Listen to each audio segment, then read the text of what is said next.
Before we start in earnest, I just want to say a few thank yous. So first of all, I wanted to thank our funders. So the Scottish Government Early Years Parenting, Play and Baby Box team um, funded this piece of work last year, and we're delighted that they're going to continue to fund another dad survey next year, which is really, really great news. I also wanted to thank the organisations who partnered with us to help come up with these questions and to design the survey. So that Smart Play Network, and Amy, who is part of our expert panel, was actually one of the members of that team who helped us devise some of the questions for our survey.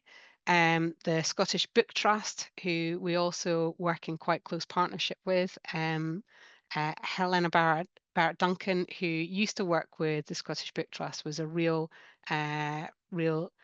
fantastic member of staff there who helped us a lot, and hopefully our partnership will continue with them next year.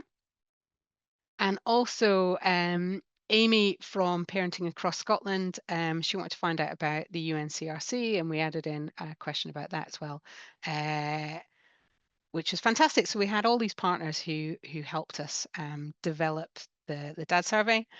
I also wanted to thank our team, so Connor and Gwen, who are here today and support me again today, and have pulled out all the stops as per usual to get the report out and to host this event. I just want to say a real sincere thanks to both of them for working so hard on this. And also Jessica Moran, who's a member of our board. She's been researching fathers and fatherhood for longer than I've been at FNS, so quite some considerable time. And she's been a huge help throughout the years, actually putting together the dad survey and helping analyze it and getting her perspective on what the findings are saying has been really invaluable. And to our expert panel, and I'll introduce you properly a little bit later on, but just to say thank you, a huge thank you to Dr. Lisa Gold, who's on the call today, Amy Hunt from Smart Play Network, Susan Doherty from Education Scotland, and Thomas Lynch from Dad's Rock. Probably most importantly, I wanted to thank the 408 dads who participated in the dad survey back in 2024. Without their participation, none of this could have happened. And lastly, a huge thank you to you all for coming along and finding out what dads have to say. And hopefully, really, I'm just the messenger, really. As you'll see throughout this presentation, it's scattered with dad's quotes, and it really is, I hope, that I'm just a cipher for what dads want to tell you themselves. Okay, so before I go into the new findings, it's probably worth just explaining a bit about the dad survey of 2024. So we've already published part of the findings from the dad survey. And this is the second part of the findings from that particular survey. So the survey was designed essentially in 4 sections. So the first section was we called a bit about you. So it's all the socio-demographic questions, the age, marital status, education, and also information about dad's family. So the number of their children, the ages of their children, and their living situation. We then have a segment called Home and Work, which is about childcare and housework and cooking and dad's work-life balance and their relationship with their employers. Then we have a section about mental health and well-being, which looks at dad's current mental health, any cause of deterioration, and the type of support that they are seeking out or they're finding. And we also have a section around dad's relationship with their child and their relationship with their co-parent. And then we have a series of wildcard questions, and that's what we're going to be talking about today. So I'm just going to rattle through this. Many of you will be familiar with the publication that's already come out, and this is the same information ostensibly. So these are the dads who took part in the survey. So as you can see, the majority of the dads were aged between 35 and 44. It's worth noting from the Office of National, sorry, the Office of National Statistics that the average age of a first-time father in the UK is now around 33 and a half years old, 33.6 years old. So you can see actually that it's fairly representative. So the majority of the dads that filled in our survey are around and about that age. Unfortunately, we didn't have many very young dads or very old dads participate, and that would be something that we would like to improve next year. We had dads from almost all of the areas of Scotland, even in Orkney. Sadly, we didn't get dads from Shetland and the Western Islands. We did last year, but sadly not this year. Um, we had a few more dads in the Lothians area, so more dads in cities than we did in rural areas, but we still got dads from really the breadth of Scotland. It's probably fair to say that the dads who participated in the dad survey were reasonably highly educated. So as you can see, 31% of them have a postgraduate degree, and a further 47.5% had a college or university, were college or university educated. So a reasonably educated lot. Again, we had a reasonably nice spread of dads from different socioeconomic backgrounds. So we used postcode data to look at the dad's socioeconomic background based on the Scottish Index of Multiple Deprivation. So you can see that we had 13% of dads from SIND1 participate and 26% of dads from SIND5. So there's a bias towards dads from more affluent areas. But as I said, we do have dads from across the board. And just once again, so this is probably fairly standard, but most of the dads who provided us with data had either one or two children, and we kind of set up the dad survey. So um, we capture the data for the dad survey um, all the way through June. So June the 1st through to the 30th of June, and we publicize it through social media. And we don't incentivize it at all. So dads fill it out with their own free volition. But we had a bias towards marketing towards dads with younger children because we wanted more information on those dads. So you can see actually there's a bias towards dads with children sort of in the early years. Um, So most of the dads, so 3/4 of the dads, lived with their child or children's other parent. The remaining kind of just under a quarter either lived apart from their child or children's other parent, they lived alone with their child or children, or they had other circumstances. So they might be in a blended family or some other situation. It's worth noting, particularly for these results, that 5% of the dads who filled out the survey had little or no contact with their children. And within the survey data that we're going to look at shortly, those dads were not included, so they weren't asked the specific questions, the specific wild card questions. So that gives you an idea of the demographics. So who's been taking part in the dad survey. I'm just going to quickly zip over the key findings from the dad survey. So these were published back in November, and you can find them on our website, and I'm sure that Connor can send them out as part of the follow-up email.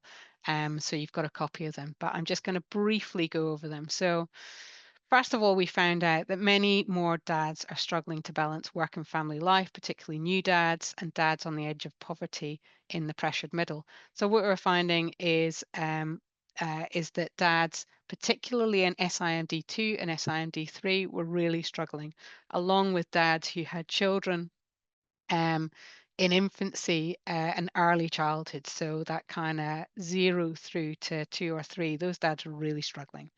And you can see that the work-life balance is becoming more and more difficult over time. So we asked the same questions year after year, and back in June 2022, just 5% of dads told us that they are finding balancing work and family life very difficult, compared to 12% this year. So you can see that trend is slightly alarming. And I suppose, not unsurprisingly, as the pressure on work and family life goes up, uh, poor mental health also increases. So you can see back in 2022, just 6% of dads told us that their mental health was not great, was very poor, sorry, and a further 22% said that it wasn't great.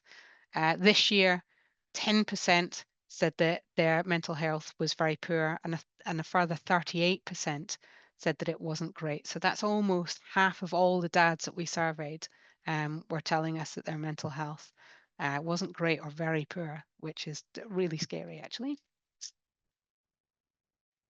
Um, Finally, and on a more upbeat message, um, what we found was, despite this immense financial pressure on dads that we're all facing across the country, and families, possibly and particularly actually, are facing, that dads were remaining committed to the positive engagement of their children post COVID. So we saw a really sharp increase in dads getting involved with their children during the lockdown period.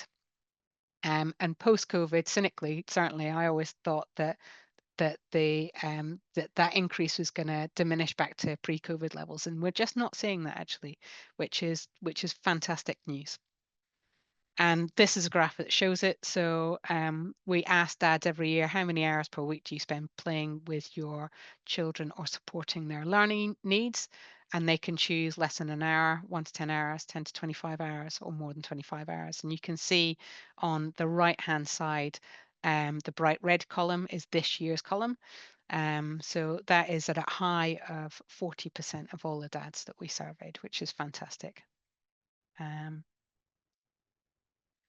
So that's just a whistle-stop tour of what we did back in November. Now onto the wildcard questions, which is why you're here today. So we our previous surveys had shown us that dads were spending more and more time with their children, engaging in play, supporting their learning, and just being involved in their lives. But we kind of lacked any of the nuance. We didn't know quite what they were doing with all of this time that they're spending with their children. So we wanted to understand what quality time looked like with their children. And as I said, it was with the help of Smart Play Network and Scottish Book Trust and Parenting Across Scotland that we came up with these questions. So in addition to finding out what dads really like to do with their time, we also wanted to find out about dad's attitude towards reading. So we know that there's some really significant issues with children hitting their developmental milestones at the moment, and we wanted to be able to understand whether dads could help more with that, to help their children get to their milestones. We also wanted to know about dad's attitude towards the use of digital devices and the internet.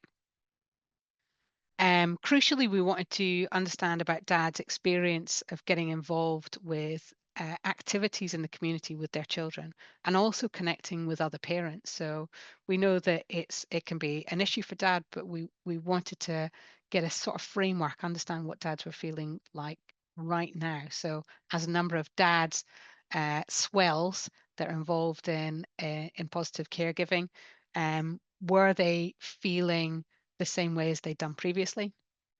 And as I said, the UNCRC came into law last year, which is fantastic news. And we wanted to understand whether dads were aware of the UNCRC. So we've got a really limited amount of time today. and it's slipping away from me already.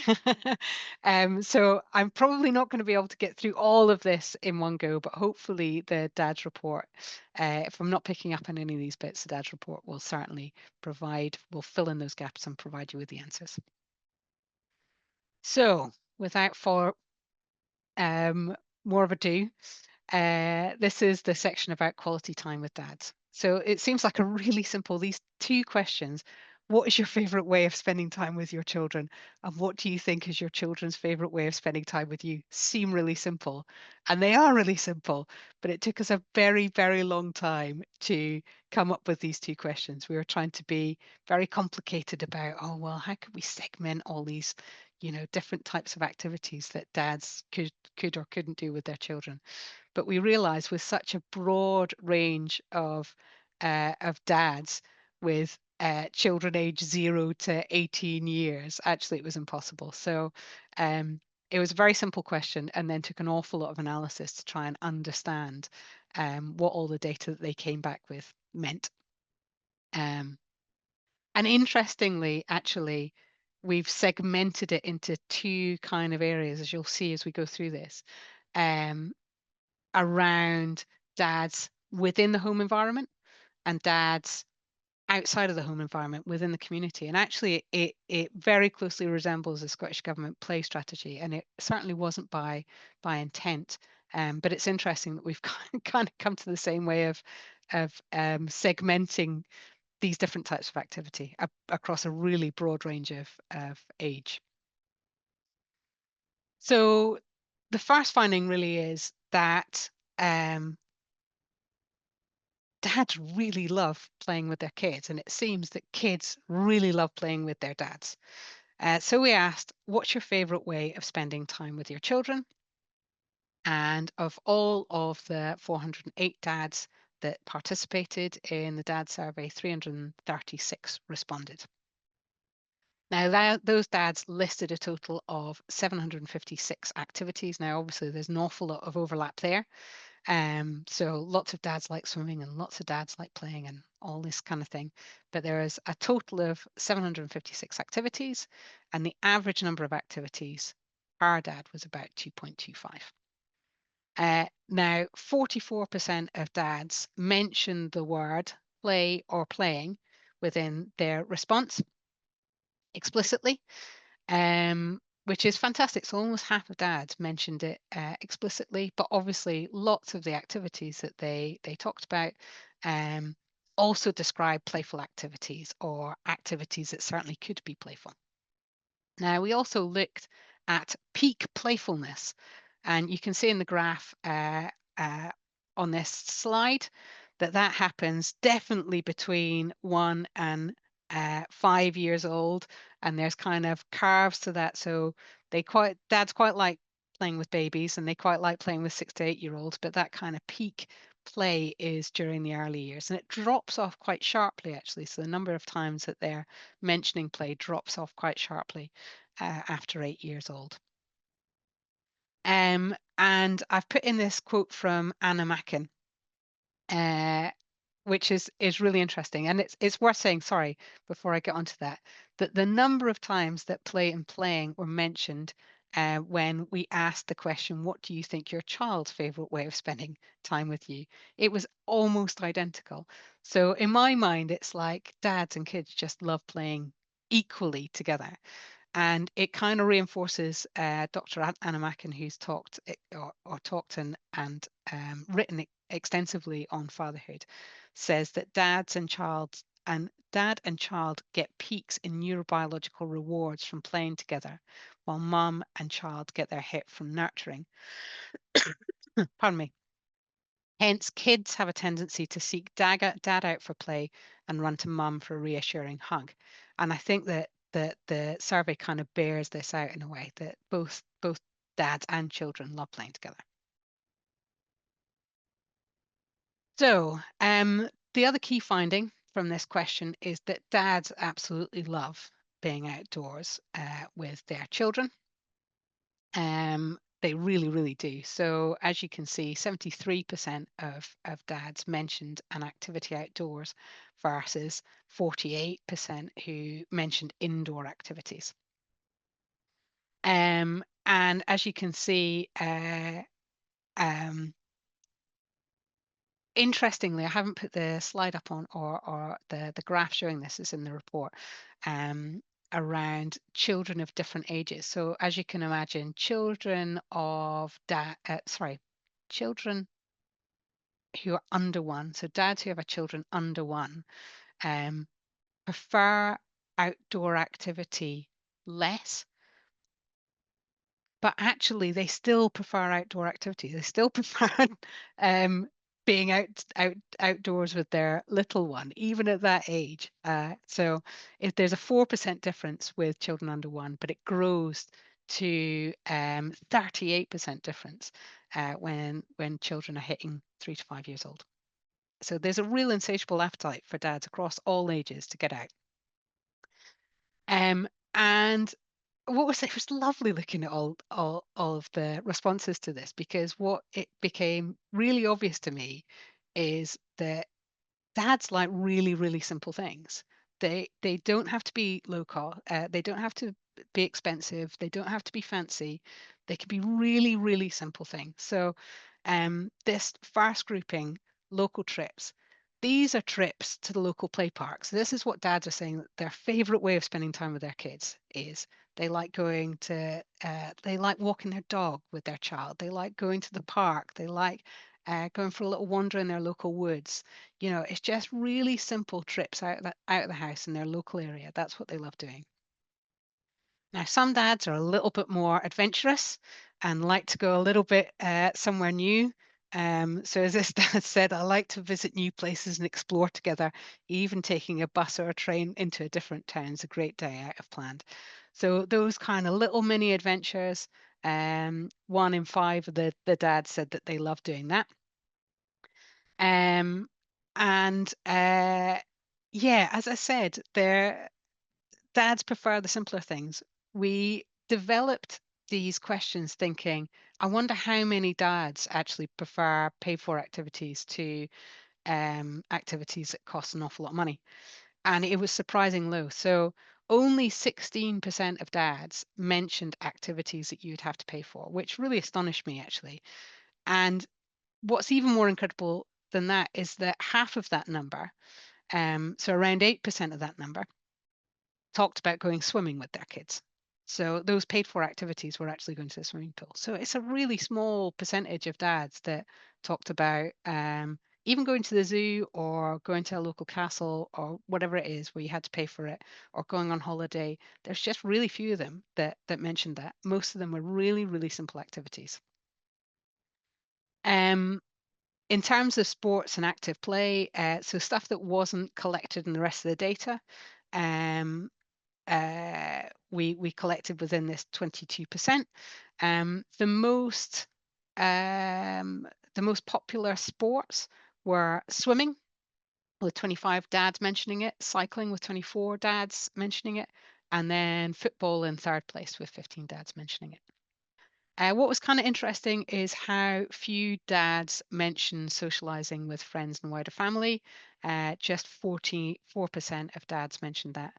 Um, and interestingly, just 5 dads out of all of the cohort mentioned play groups. And it was interesting to me that the one that provided the description of what their play group was like said, we go to a toddler group in a wood on a Friday morning, which is always fun. So being outside, again, is a key driver there, I would say. So the other interesting thing that I saw was how different actually dad's attitude towards going outdoors was from what they thought their kids liked. And the two pie charts that you can see on this slide shows that difference. So the one on the left-hand side is dad. So 73% mentioned activities, outdoor activities that they loved, that they favored, that they thought that they'd like to do. And they mentioned, so when asked what they thought their kids like doing, just 40% of those dads mentioned an outdoor activity. And if we look at the word count um, around those outdoor activities, you can just see how much more dads preferred going for a local walk than they thought their children did. Or dads prefer going to the park more than their children did. Or dads prefer getting out in the garden more than their children did. So you can see this kind of theme re-emerging time and time again. And I think this is really good news in a way, because I think that we can harness dad's enthusiasm for getting outside and active play to encourage their children to go out as well. And this quote from one of the dads perfectly sums that up. I think it's good to be outdoors and active as they need to connect with the world away from the internet. So there we go. So, so that's kind of outdoors. There's a whole other segment of what dads did in the home. Now, about equal numbers of dads mentioned stuff that was in the home, so or in the circumference of the home, so it can be the home and the garden, with sort of non-domestic activities. And as you can see from the chart, the most favored activity was hanging out. So that was just relaxing, talking, cuddling, eating, bath time, watching the TV and a movie, that sort of thing. Um, but to me, in my mind, I thought, well, this is kind of crucial time for dads and their kids to bond and maintain those intimate relationships. And it was quite interesting. Age played quite a big part in this as well. So dads with a child under one, 37%, so a higher number, 37%, liked hanging out with their kids, probably unsurprisingly. That dropped down to 23% with children aged 1 to 2, and then gradually increased again. So at ages of 13 to 17-year-old, that number was up to 42%, so probably hardly surprising.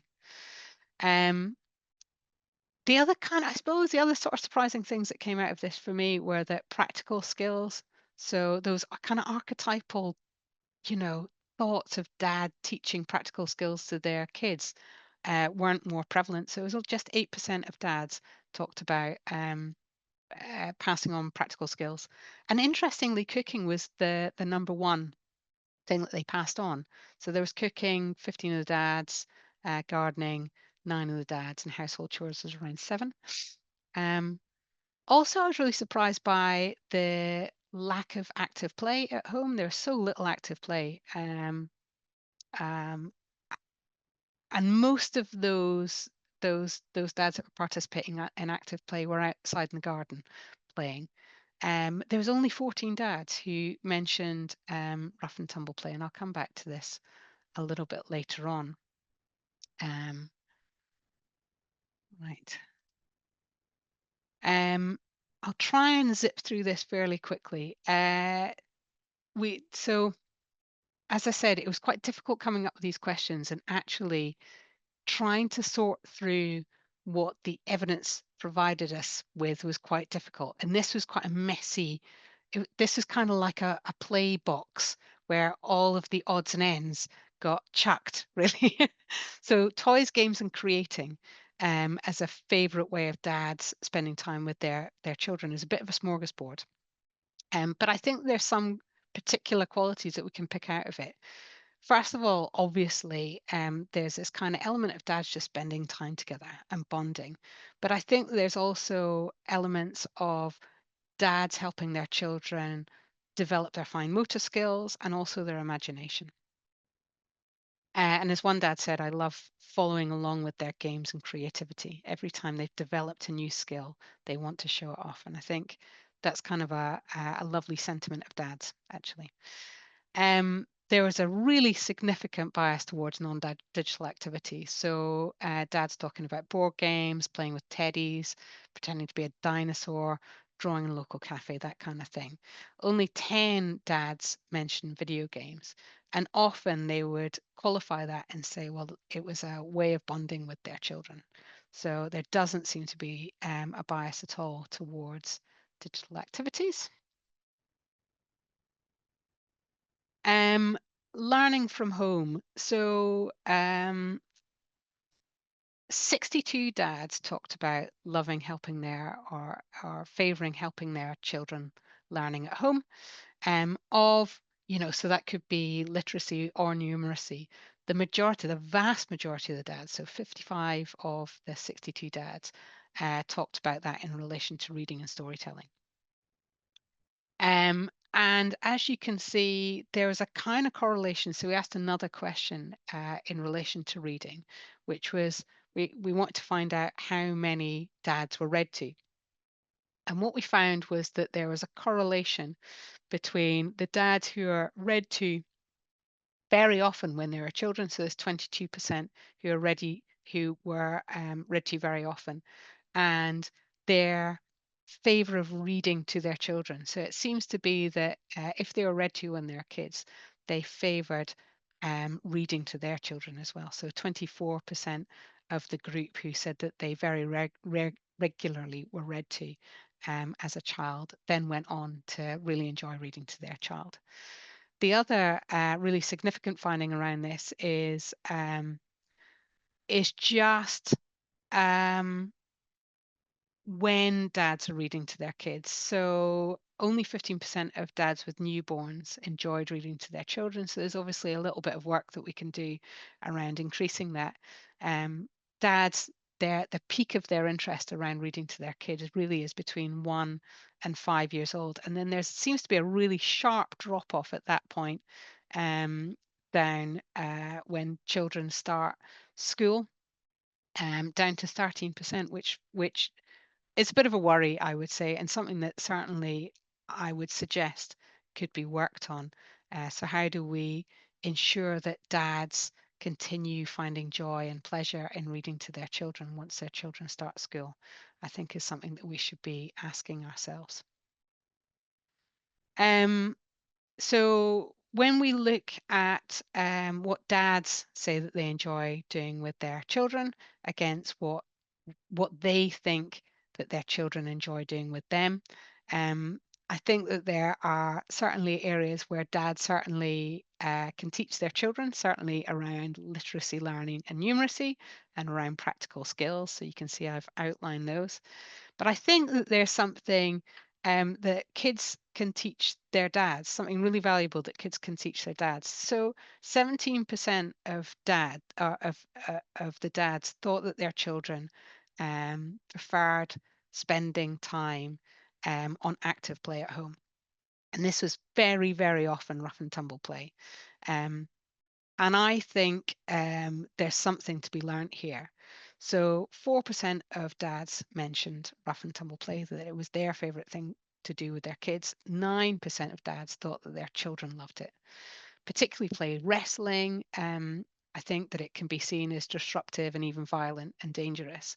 But there's a really strong evolutionary impulse, particularly in boys, towards this type of play, and we shouldn't ignore it, I think. So I think that it's something that we may need to look at actually, is how do we encourage rough and tumble play in a kind of safe way, and for dads to feel like it's okay to do it. And I just wanted to say that there's just this reoccurring theme that came up again and again and again with dads thinking about what their children liking to do with them is, and that is just being there. It didn't really matter what kind of activity that they were involved with. They just like spending time together. So this last dad said, literally anything. They're just excited for me to be about, which is lovely. Okay, I'm going to try and race through this because I know I'm a bit slow. So dad's attitudes towards digital. So we asked dads, in an ideal world, what access would you like your youngest child to have to these digital devices? We asked them about tablets, PC and laptops, gaming consoles, and mobile phones. They could answer no access, access with no internet, and access with the internet. And as you can see from the chart on the right-hand side, that there's some really significant differences in attitudes between dads, between devices. with tablets being the most acceptable, a third of dads finding that acceptable, and 2/3 of dads not finding mobile phones acceptable. So there's a really big difference in attitudes there. And then when we look at the age of children, unsurprisingly, I suppose, there's quite a significant difference in dad's attitude depending on the age of their youngest child. So 43% of dads with a child 2 and under said that they didn't want their children to have access to any of the devices that we listed. And contrary to that, so once children get up to age 13 to 17, 55%, so just over half of the dads said that they would be happy for their children to access any of the devices with the internet. So the age plays a really significant part. The age of the dads plays less of a significant part. I won't go into much detail about this. There doesn't seem to be a huge amount of difference between younger dads and slightly older dads on not accessing devices. They seem fairly similar. The number of younger dads, who would allow their youngest child, so these are children aged 0 to 2, to access the internet under 2 was 9% compared to dads aged 35 to 44. So certainly older dads seem to be a bit more cautious on that front. I'm just going to quickly zip through these just so you can get a sense of the difference. So in my mind, actually, mobile phones and tablets are very, very similar devices. And I was surprised to see how different dad's attitudes towards them were. So you can see the difference here. Laptops again, I suspect probably laptops and PCs are considered useful as educational. So they're not necessarily something that very young children would want to have access to, but once they start school, perhaps maybe it's more useful. Video game consoles are slightly a side issue, so it becomes more acceptable over time for parents to give access to their children around gaming consoles. What's kind of interesting to me was there was a slight uptick for dads with children aged 13 to 17 not wanting their kids to have access to gaming consoles, and I wonder whether it's frustration over addiction. I don't know the answer to that actually, but it was quite an interesting kind of uptick at the end there. Anyway, I'm running a little bit behind, so I'm going to just stop sharing my screen, I think, if I can, and introduce you to our expert panel. So first of all, can I introduce Dr. Lisa Golds, who's the Innovation Fellow at University of Edinburgh, and Susan Doherty, who is the Family Learning and Development Officer at Education Scotland, Amy Hunt, who's the Operations Manager at Smart Play Network, and Thomas Lynch, who's the co-founder and CEO at Dad's Rock. So thank you guys for coming along today, and hopefully you will have got some of my questions, so you'll have time to have prepared a little bit. But I know that I'm running a little bit late, so I'm going to just plow in first of all with my first question, which is to Amy, if that's all right. And then hopefully the other members of the panel can interrupt and let me know what they think. So the first question is, how do we use what we've learned about what dads and kids love doing together to improve outcomes for children? Hi, Kathy. Yeah, I think I've got 5 very quick points that I would maybe pull out from the research that came through. The first one is about the dads love the value of play. And I think that that was a really huge amount of responses that were coming through like that. And I think that the sector can use that information to showcase how important play is and the fact that dads have already embraced the importance of play. So I think that would be my first point. My second point was the love of the outdoors. Now, I think a lot of people appreciate the benefits of being outdoors, the health and well-being side, the developmental side of gross motor skills, climbing trees, using sticks. So being able to build on that when I'm thinking about play in a project in a community and extending that. So instead of just going on a walk, think about activities that you could do, den building, scavenger hunts, and that will help extend more play for children and across more dads as well. I think my third point would be about mindfulness of stereotypes, encouraging that more gender neutral play. And over time, I feel that that would be a more comfortable environment for dads. So I think dads can, and again, this is a generalization here, can focus more on the construction play, building Lego, train sets, but maybe not as comfortable with the kind of role modeling side and role play. And it would be lovely to see this move away from girls and boys toys and for dads to be comfortable in embracing the role play, picking up a doll, and that side of things. My fourth point kind of leads on with that about embracing child-led play. And I think empowering, allowing dads to allow the children to lead the play and not the need to facilitate and lead the play, which then in a turn kind of builds that development and that relationship. And my final point, I appreciate I'm speeding through this, is about the importance of playing in the early years. And it was interesting to see the results where it said about the drop of mentioning play or playing after a child turns 9. And I think that just reminds us about the importance of actually that early years and playing. And if you play more in the early years, you're developing that relationship with your child. And then there's a hope that although that may change from playing to maybe hanging out, it will just kind of continue to strengthen those relationships. That would be my thoughts. Absolutely. I think all that kind of time in the early years pays dividends in the long run, doesn't it? Definitely. And does anybody else, Lisa or Susan or Thomas, have you got anything else to add?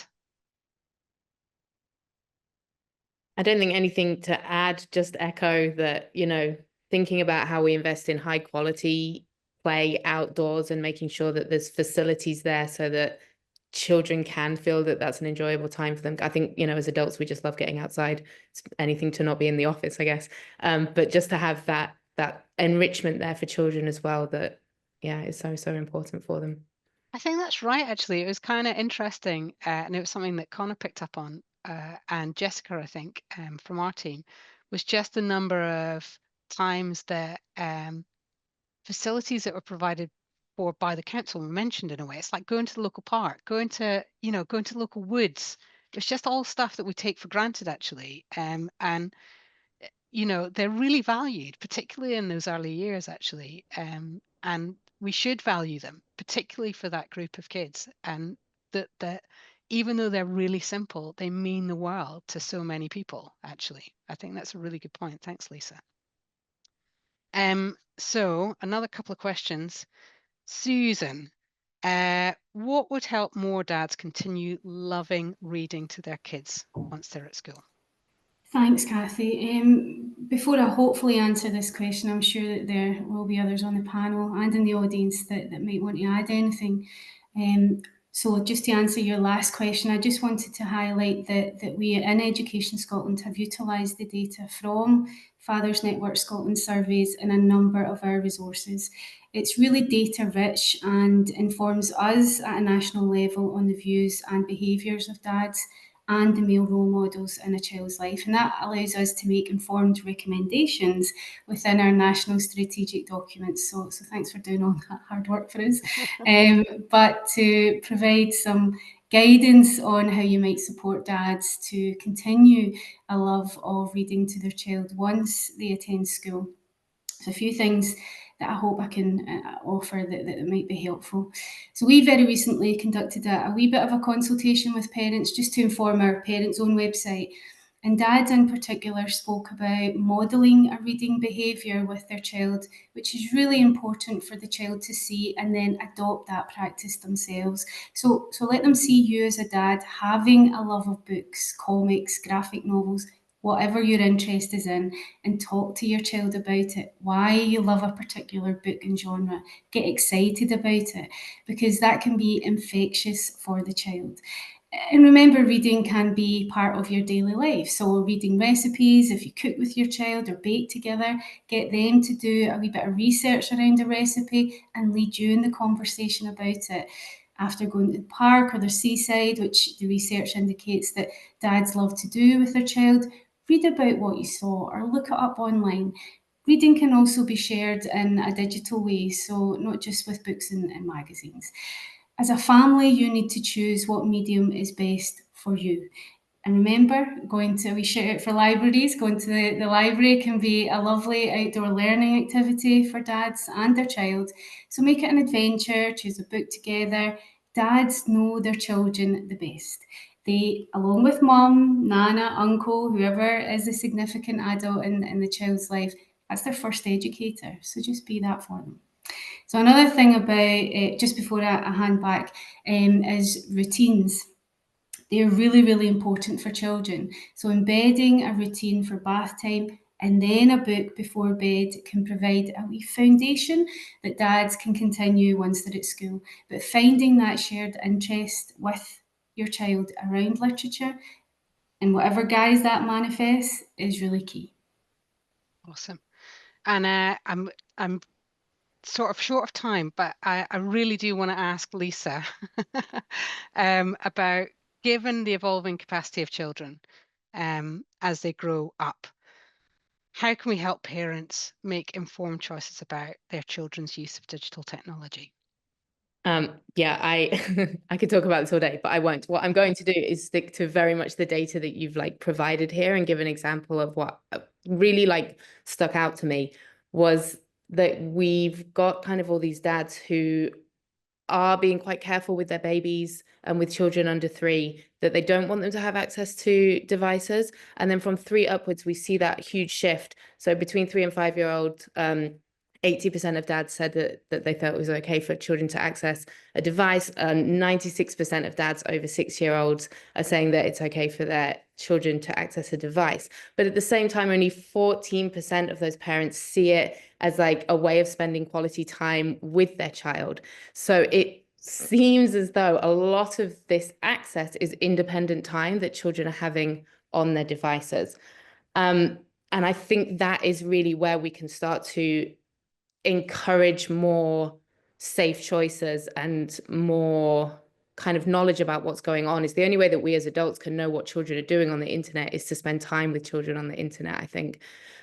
So I think really just encouraging parents and encouraging dads to share that tech time with their children and to see it as quality time rather than using a device as maybe a babysitter sometimes. And we all have to have independent time, the same way we have to have independent reading time and we have to have shared reading time. I think the same thing needs to be thought about when we think about devices, that they're not just there to look after the child when we need a break or when the child needs a break. And sometimes that's fine, but at the same time, we need to make sure that we're having those shared experiences.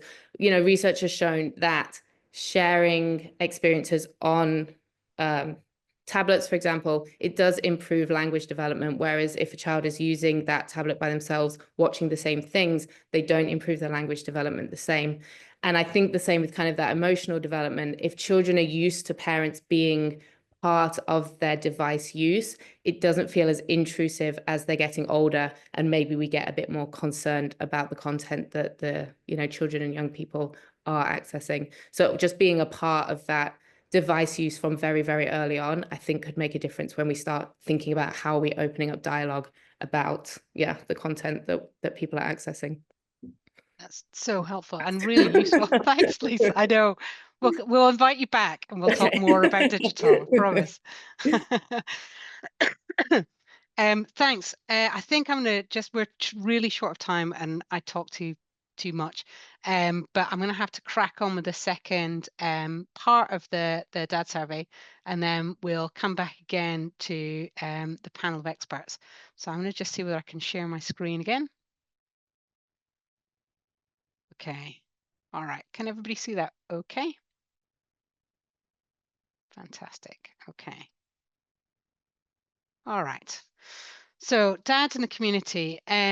So part of the wildcard questions we asked about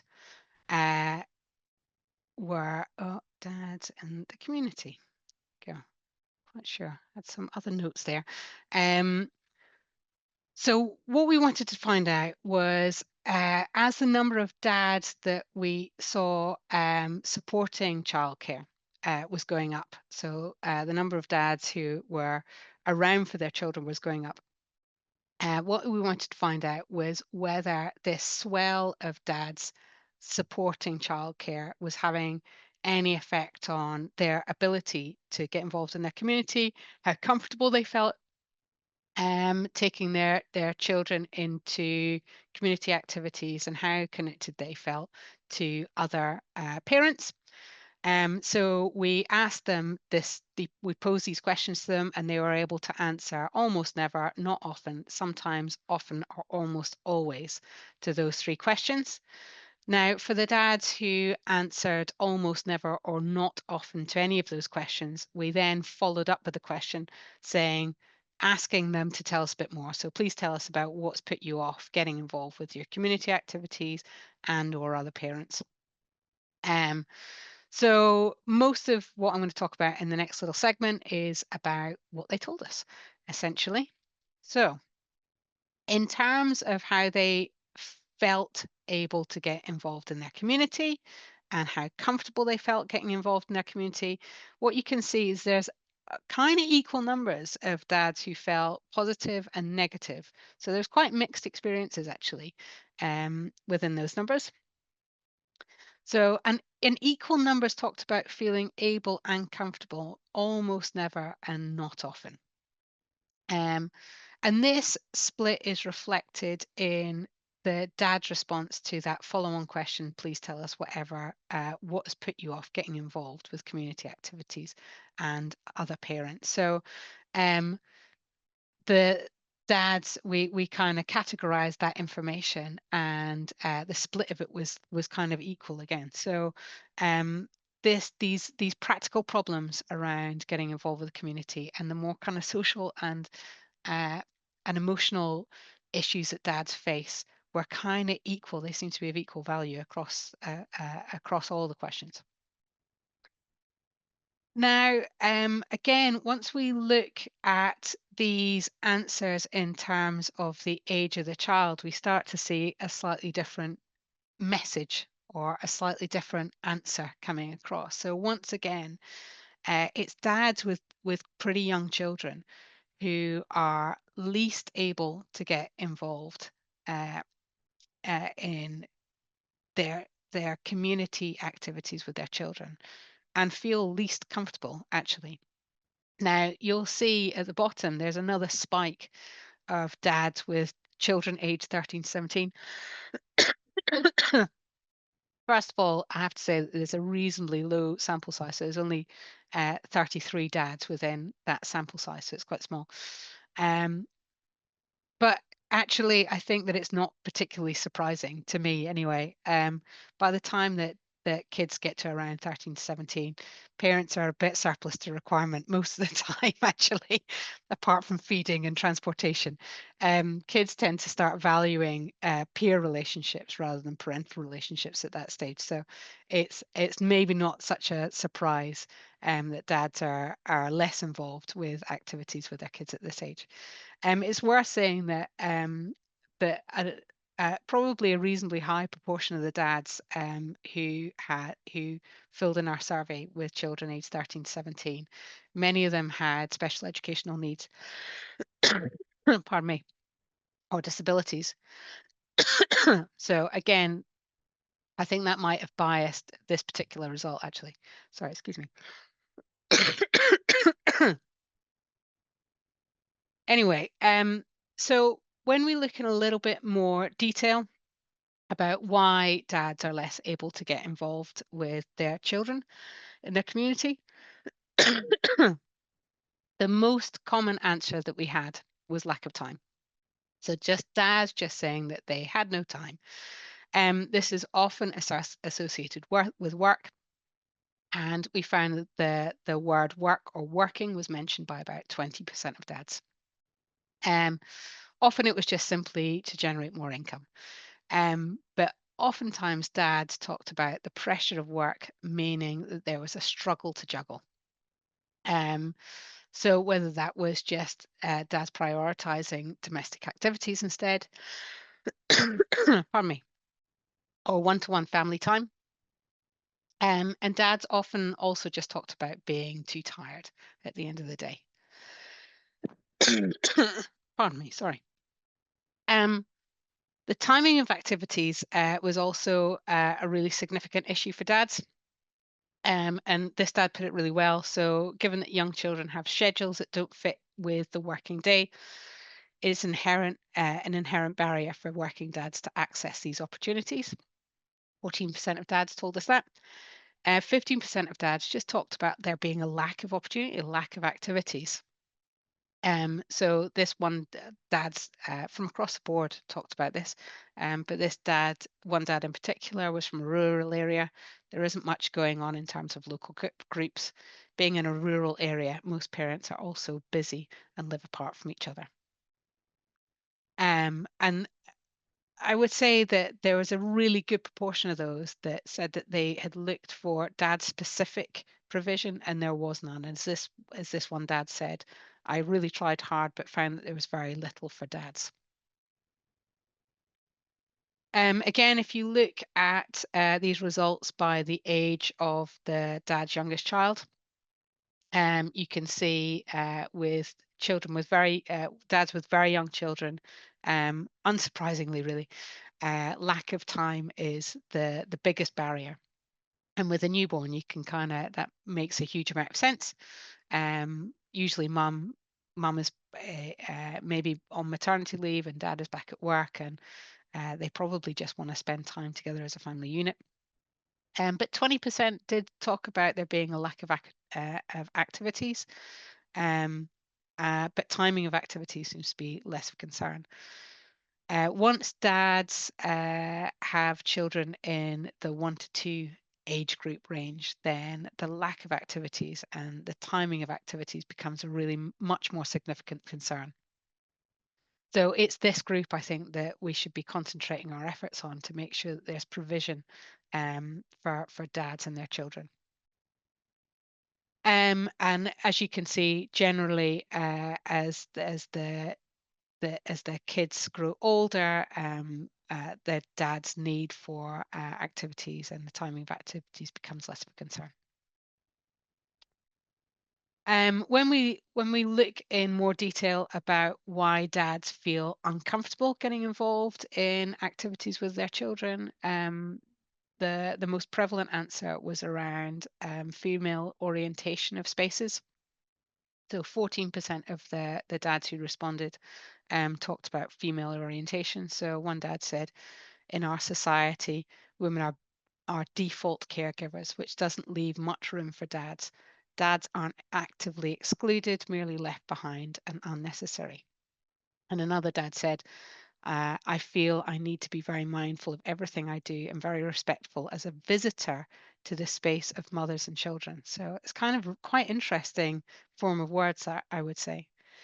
And in addition to this, so this kind of female orientated or this kind of female bias in those spaces that make dad feel uncomfortable. Often dads are viewed with suspicion. So one dad said, can feel like I'm in the way of mother talk, or there's caution around an adult male around children, even though I'm with my own. So Dad's also talked about other barriers to accessing services. So dads who have language barriers. So this dad who has Asperger's, I have Asperger's, which makes everything almost impossible for me. A dad who is shy and doesn't have English as his first language puts him off getting involved with other parents. But lots of dads actually talked about the discrimination that was faced by their children, putting them off getting involved. So this one dad said, "My child being deaf and having aid of cochlear implants, the fear of her being seen as different and being bullied doesn't sit well." And this actually came up several times, and I thought it was quite interesting. So this, of all of the findings from the dad survey in the round, I think this is possibly the most shocking for me and sad, actually, across the whole of the dad's survey. How few dads felt connected with other local parents. Um, and I'd like you to just take a minute to imagine how you would feel if this was a survey of mums, and 58% of those mums were telling us that they almost never or did not often feel connected to other parents in their local community. I was just really sad, I have to say, how few dads felt connected to other parents. And I suppose the first thing that I want to do was kind of question, are dads just interested? Are they interested in getting involved with other parents? Maybe they're not. And certainly, if we look back to the question in part one, what's your favorite way of spending time with your children? Just 4% of those dads mentioned enjoying socializing with family and friends. But if we look at other parts of the survey, so if we look at dads telling us what's putting them off getting involved with activities and other parents, only 2%, just 4 dads told us that they weren't interested in connecting with other parents. But I do quite like their responses. So one dad said, "Don't really like most people," another said, "People, yuck." So there are some, but not very many, it has to be said. Many dads just don't feel as though they fit in. They have difficulty integrating into groups that can be quite closed and cliquey. So one dad said approaching parents at a school or in other settings can be difficult if you can see that they're already in cliques. Um, uh, Men involved in childcare. So there's these kind of social constructs around gender. Men who are involved in childcare can still be seen by some, although hopefully it's diminishing over time, as feminine and weak. And certainly, mother is a principal caregiver, and the de facto point of contact persists, which is a real shame, actually, because it puts the burden of care on mum, of course. And one dad said, "I find that not a lot of dads consider socializing with parents as part of their parental duties." So I think there is these social constructs around gender and what the roles of the parent should be that need to be adjusted, actually. Another element that dads talked about when connecting with other parents was their mental health. So dads just saying that they have poor mental health and they want to avoid people. Others feel really self-stigmatized. So one dad said, "I feel incredibly uncomfortable being around others. Also feel ashamed of the fact that I'm out of work." And many of the dads just lack confidence. They were shy, had social anxiety. So usually my own shyness, I've noticed it being reflected by my daughters. So so I try my hardest not to be, uh, not to be, not to feel uncomfortable with socializing. So, you know, regardless of who we are, whether we're male or female, these feelings kind of can entrap us all, really. Again, if we look at the age of the child, the dad's youngest child, we can see some fairly significant changes. So the issue of female orientation of spaces particularly is really acute when dads are aged between 1 and 2. So if you think about those baby and toddler groups, that kind of female orientated and biased settings, really dads really struggle with it in those kind of really tentative early years. But the difficulty with bonding and building connections with other parents becomes more of an issue once dads get into later on in the early years, which is sad. And this quote is from a dad with a child who is under 1, and just gives you a sense of some of the difficulties in building those connections, even from the very beginning. So this dad says, I don't come from the area I live in now. Other parents are less willing or able to include someone new in their friendship groups. I don't want to be part of something where I feel unwelcome. Which is really sad. So again, just looking at who's struggling the most with forming these connections. As you can see, it's dads with children in the first couple of years who seem to be struggling the most, particularly dads with children aged 1 to 2. I think as men transition into fatherhood, their focus should and usually does shift towards their family. However, this change increases the risk of men losing touch with existing friendship groups and becoming socially isolated. And this can have a really profoundly negative consequences. And Robin Dunbar, Professor Robin Dunbar, who came up with Dunbar's number, if you're familiar with that, in his book Friends, says this: friends matter to us, and they matter more than we think.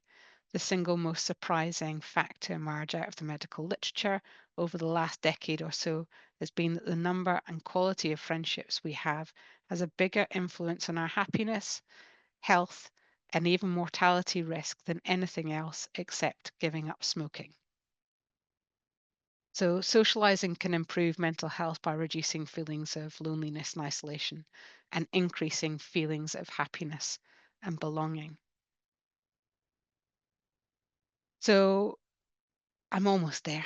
Just one of the last things that I wanted to touch on was another group who I think that we should be concerned around. So these are this graph, it shows dads who live with their child, uh, their child's other parent in grey, and those dads who live either alone with their children or live apart from their children's other parent, so are sharing care, in blue. And you can see across all of these different questions whether they feel able, comfortable, or connected to other parents. They're all faring worse, so across the whole spectrum. So shared parenting brings on a whole other set of challenges for dads and mums as well. Making arrangements between two households can be increasingly difficult. I am a step parent, so I have first-hand experience of this. Dads often, because when they're sharing parenting, they don't have access to their children all the time. They want to prioritize that one-to-one time with their children. And cost can become a significantly bigger issue for dads who are sharing care. And actually that bears out in the research as well. But what I wanted to say was it's not just dads who are missing out when, particularly with this group, when they can't get involved in activities or they can't make connections with other parents. It's the children who miss out as well. And really poignantly is one dad said, I don't know of any other parents. This is a single dad living alone with his child. I don't know any other parents. In fact, it's really difficult to find play dates. So not only is the dad missing out on developing all of those friendship groups, their kids are missing out on the opportunity to make new friendships and develop connections of their own. So it's something that I implore all of you to try and take away from this. It's not, getting dads involved in activities and with other parents isn't just about dads. It really does have a profound effect on their children too. But I wanted to leave, before we get back to the expert panel, I just wanted to leave you with a few positives. And we also asked dads, have you had any standout positive experiences while taking part in activities with your children? So one dad said, when they were younger, dad's work was a lifesaver, and I feel honoured to help other parents. One dad talked about bumps and bundles at their local church group. Another dad said, when I lived in Leven, there was more activities with 5 gingerbread and 11 Cardine, and I feel like I'm missing out on all these activities. And finally, dad's rock play groups. My child loves them, and I get the opportunity to interact with other dads in person. So that's me over, and we're back to the expert panel. Oops, I'm going to stop sharing if I can. There we go. So thanks everyone for your patience. And I know that I've run over and hopefully you can stay on. I think that I'm just going to ask the panel of experts just now. We were supposed to wrap up at 1:15, but I think we might be 10 or 15 minutes late. But I'm going to just crack on and ask some of the final questions, if I can do. So I'm going to come to Susan first. Hopefully, Thomas, I'm going to hear from you as well, actually, because you're going to have a huge amount to bring to bear on this. But Susan first. Firstly, Susan, what can we do to improve Dad's ability to get involved with family activities in their community? Okay, it's quite a difficult question because it is quite multifaceted, but I'm going to answer it in a practical way, which I hope is helpful. So what we see across the country through inspection findings, thematic reviews, or colleagues on the National Family Learning Network and SPION Network is a number of very successful DADS programmes that are having a huge impact, not only on the child, but also on the dad or male role models themselves. So what do these programmes have in common? So the first is consultation. We see practitioners talking to dads in the school community and finding out their interests and what their needs are. Now, that can be really varied because it could be literacy, numeracy, STEM, ESOL, whatever it is. The practitioners then develop programmes based on the needs of the dads and with a focus on the interests. So that's the carrot. And the research from Fathers Network Scotland can really help with this. It tells us that dads' interests and what they like doing is centred around things like outdoor learnings, den building, camping, using digital technology, also very highly rated. So gaming with your child, photography, drones, things like that. It also highlights what dads are saying are barriers to participation, so timings of activities, attitudes, unconscious buy-ins, which is really helpful for practitioners so that they can address these at the earliest stage. So when there is a successful consultation process, dads feel they are heard, respected by practitioners, and that they are partners with the school and nurseries in their child's learning. And that builds trust and strong relationships, which is another key feature of successful DADS programmes in the community, also schools and nurseries. We also see successful programmes having strong referral routes. Now, that may be for additional support for the dads themselves if they present a need with literacy and numeracy, mental health, or ESOL, and also when the programme ends for progression routes. There was actually a lovely piece of research that's on Fathers Network Scotland's website that we also reference in our documents of a dad's group in Dumfries and Galloway, I think it was, and the impact that programme had on the dads themselves. So, of course, things like increased communication with the child. It was a STEM project, so increased knowledge in subject areas, increased parental engagement, par for the course, and relationships with the schools. But also for the dads themselves, improved self-efficacy, progression onto further learning, reduced feelings of isolation, and improved mental health, which is a key finding from the survey. So it was really impactful programme because the practitioners developing the programme had a robust consultation process, listened to what the dads needed and what their interests were, addressed barriers to participation, and had developed a referral and progression pathway. So my advice to practitioners is to follow that very simple process, because that's where trust and relationships start, and will support more dads not only to engage in family activities, but also become a champion for other dads because of the impact it's had on them. The best advocate invariably is those that have attended the programmes, because people trust that. Dads will trust that. So just to recap, look at the data. Look at what the data is telling you from the research. So Fathers Network Scotland have done all the heavy lifting for you in that respect. You can also find stats in places like attainment data, Scottish Neighbourhood Statistics, CMIS, all that kind of stuff. Develop a robust engagement strategy. Talk to your dads in your school community, what needs are emerging, what their interests are, and there are dads that can actually work with you on developing programmes as well. We call that now fountains of knowledge model. Many of you might think of it as a social practice or a wealth model. We now call it fountains of knowledge model. But dads are coming to us with untapped skills and knowledge, so utilise it. Start building your trusting and transparent relationships at the very start. No one wants to come to a programme thinking it's one thing and then it turns to something else, and make it enjoyable as well. So I hope that's kind of practically helpful for people and also pulls in some of the research and data. Thanks, Susan. That's great. Anybody else from the expert panel want to?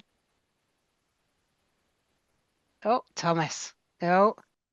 I think people just need to get off their backsides and do it, Kathy, to be honest. I think it's really frustrating to be here as long as we've been here, Kathy, you and I, and to be saying the same things. And I agree with what Susan has said, but the reality is the data is showing us the current state of play for families in Scotland. And I would argue that it's not complicated. The data's there. We just need to do it. And people need to actually just get off their backsides and actually do it. You know, look at the playgroup that my colleague Rachel, who's on the call, held at the weekend. She had nearly 30 dads come to a playgroup in Edinburgh with their children at the weekend. So people will come. We just need to do it. And we just need to make sure that people know that it's there. I think that a lot of dads still don't know the science behind why they should do these things and why they need to do these things, and the benefit to the children. So I think there's opportunities where we need to capture dads at the right time to let them know that it's important to read, it's important to play, and it's important to get together with other dads. And I think a lot of people still don't know that. And I think your data shows this as well, that there's a lot of things I think that families wait till school for school to do things with the children, as opposed to knowing that they need to do things for the children. There's been lots of really good questions in the chat, and one of the ones I liked was talking about care experienced families. We support quite a lot of care experienced families, and we see the same things being repeated through different generations of care experienced people in Scotland. So I think there is a lot more work needed there to help people. But, you know, we can see where dads groups pop up and where they happen, that they're popular and they're busy, and they just need a wee bit more support in order to have the governance and the structure in their local place, and they'll be absolutely flying. I think that's right. I think just a little bit of investment in and time and a bit of faith actually, because they are more difficult to set up than mums groups. You know, it takes a little bit of time to get established, but once they get going, then they're sort of self-perpetuating, but it takes a bit of time, and you just need to hold with them, don't you? Yeah, it's tenacity. You need to have a bit of tenacity with dad's work. I was speaking to a dad's worker in England, and he had a year for his project. And I said to him that I think that to start a dad's group and for it to feel like a group takes about a year. So you do need a wee bit more perseverance, but it will happen if you have that perseverance and if you have that faith that you have the time as well. Yeah, but all well worth it. in the end. And it really does make a difference, I would say, to dads and their kids. So the next question is, and I know that many of you might have to run on. We'll try and wrap up by past, but I've just got another couple of questions. So the next question is, what can we do to reduce stigma and make dads feel more comfortable getting involved in community activities, particularly in the first 2 years? And I'm going to ask Amy that question to begin with. Thanks, Kathy. I've got 5 very quick points that I think are practical ones that people can consider. So the first one is about educating people. More dads are taking shared parental leave, which is fantastic, and also the flexible working side of things. There's a move away from this moms stay at home. So I think with that, we should be encouraging groups to be shifting their mindset and to be being more open that dads might be in attendance or be keen to find these places. The second one is language.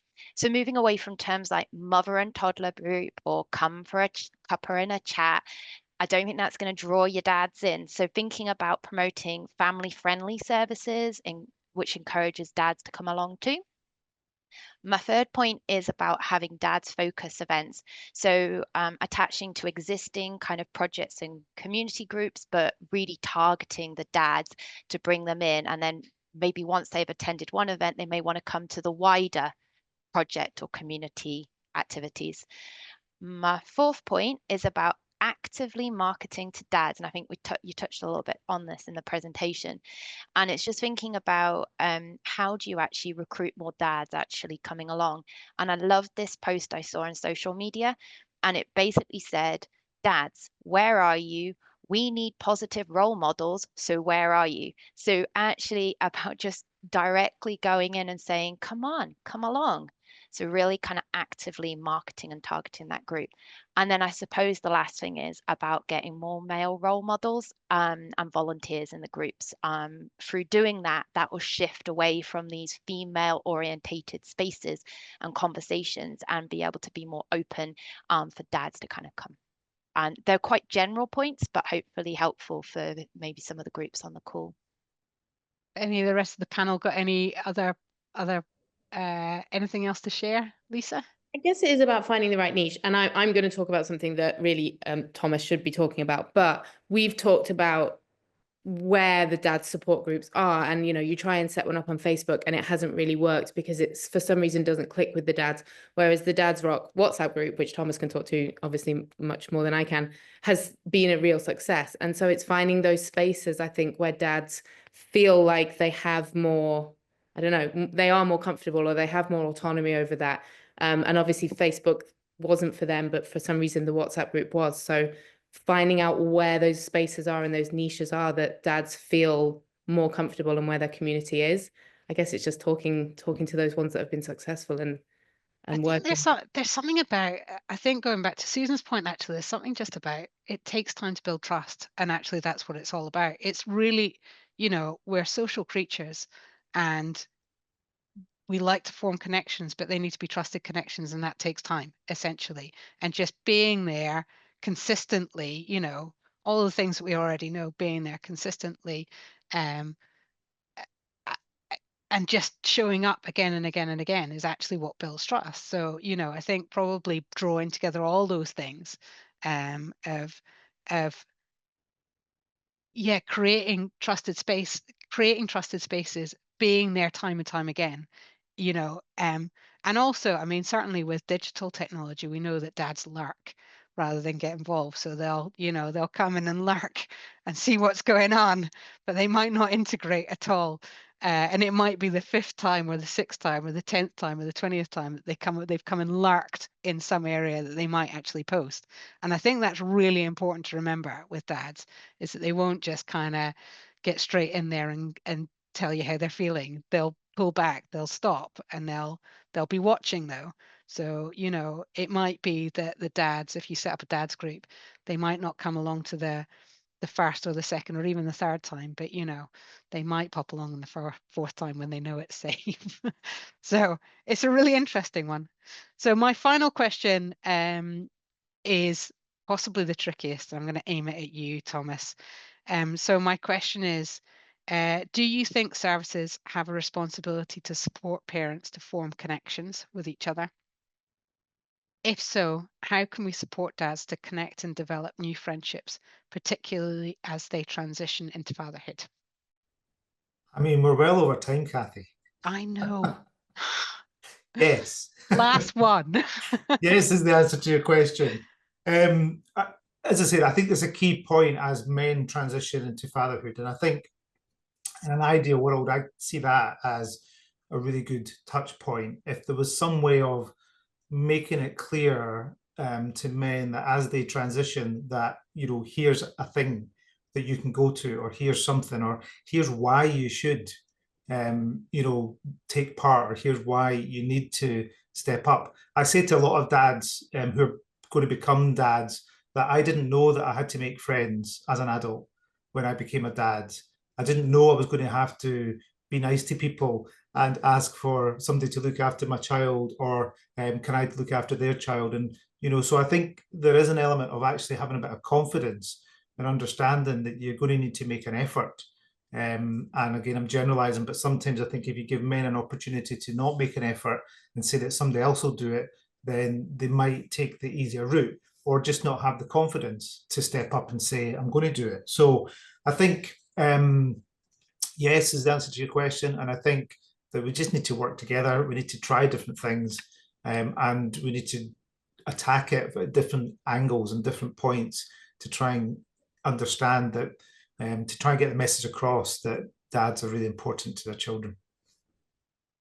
Any other thoughts? I know we're really over time, 15 minutes over time. I can't stop talking, Thomas.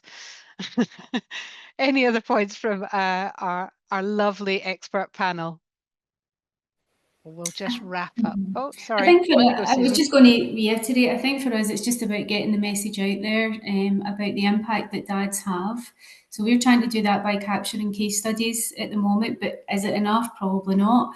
You know, but also not just on, for us, not just on the child's development, which it definitely has an impact on, but just those areas where it reduces a lot of isolation, a lot of mental health issues with dads, and then they feel like they're becoming part of a community. When I go back to the Dumfries and Galloway piece of research, a lot of those dads progressed onto other community groups, or progressed into further learning, or, you know, really became part of something wider than what they had, and that changes people's lives. It changes people's trajectories, really.